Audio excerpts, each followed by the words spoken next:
Okay, I've already washed my hands, and now what we're going to do is wash the outside of the orange so we can wash off all the germs. Ok, ya nos lavamos las manos. Ahora vamos a lavar la naranja para limpiar los gérmenes.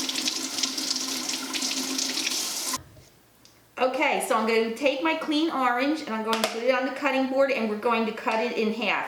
Please notice how I have my fingers like a claw so I don't cut it with the knife. Ok, primero vamos a cortar la naranja por el medio. Note mi mano que la estoy cogiendo la naranja en una forma de una garra.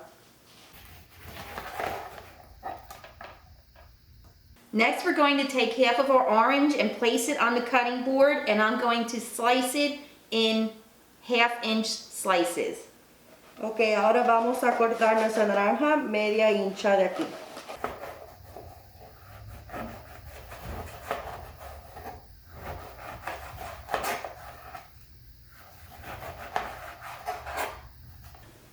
And now we have our delicious snack.